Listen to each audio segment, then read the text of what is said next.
Tripura institute of টেকনোলজির প্রাতিষ্ঠানিক উন্নয়নের জন্য এবার টিআইটি বিশ্ববিদ্যালয় গঠনের পরিকল্পনা দেওয়া হয়েছে বলে জানিয়েছেন মুখ্যমন্ত্রী ডক্টর মানিক সাহা। এছাড়া রাজ্যে একটি মহিলা বিশ্ববিদ্যালয় স্থাপনের জন্য চলছে আলোচনা। মঙ্গলবার টিআইটির নবনির্মিত প্রেক্ষাগৃহের আনুষ্ঠানিক উদ্বোধন করতে গিয়ে একথা জানিয়েছেন মুখ্যমন্ত্রী। কেননা আমাদের এই টিআইটি ইউনিভার্সিটি হবে, কেন যেহেতু ইনফ্রাস্ট্রাকচার আছে, হতেই পারে, কোনো অসুবিধা নেই এটা।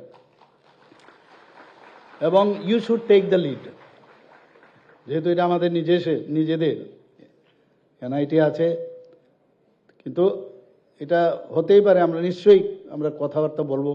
আমি এখানে উইমেন ইউনিভার্সিটি সম্পর্কে চিন্তা ভাবনা করছি, উইমেন কলেজ, জেনারেল কলেজ, সেখানেও উইমেন ইউনিভার্সিটি। আমরা ভালো সদিচ্ছা যদি থাকে আর ভালো চিন্তা থাকে তো না হওয়ার কোনো কারণ নেই। এবং আমরা আশা করি যে আগামী দিন, আমরা বারবার বলি এক ত্রিপুরা শ্রেষ্ঠ ত্রিপুরা, আমরা নিশ্চয়ই করব। আমরা রাজ্যের 19টি টিআইটির আধুনিকীকরণের জন্য টাটা টেকনোলজির সঙ্গে চুক্তি স্বাক্ষরিত হয়েছে। এই ক্ষেত্রে প্রায় 700 কোটি টাকা বিনিয়োগ করবে টাটা গোষ্ঠী।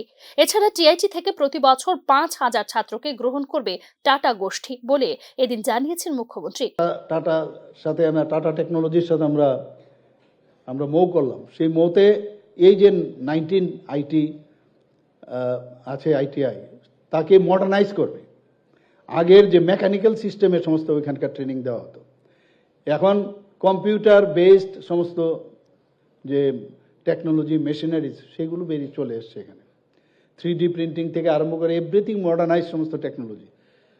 ওনারা বলছেন যে আমরা প্রায় অ্যাবাউট 700 করোড় এখানে সেই অর্থ বিনিয়োগ করবেন। আমাদের ত্রিপুরা সরকারও আমরা করব। তাতে করে এখন যারা ত্রিপুরার ছেলে মেয়েরা আছেন সেখানে যাওয়ার ওদের ইচ্ছে হবে। শুধু তাই নয়, প্রতি বছর 5,000 স্টুডেন্ট ওখান থেকে বেরোবে এবং 100% মৌয়ের সাথে লেখা আছে তাদেরকে অ্যাবজর্পশন তারা করবে। শুধু ত্রিপুরাতে নয়, ভারতবর্ষের বাইরেও তারা অ্যাবজর্ব করবে। কারিগরি শিক্ষার প্রসারে বর্তমানে রাজ্যে রয়েছে একটি ট্রিপল আইটি, রয়েছে ন্যাশনাল স্কিল ট্রেনিং ইনস্টিটিউশন।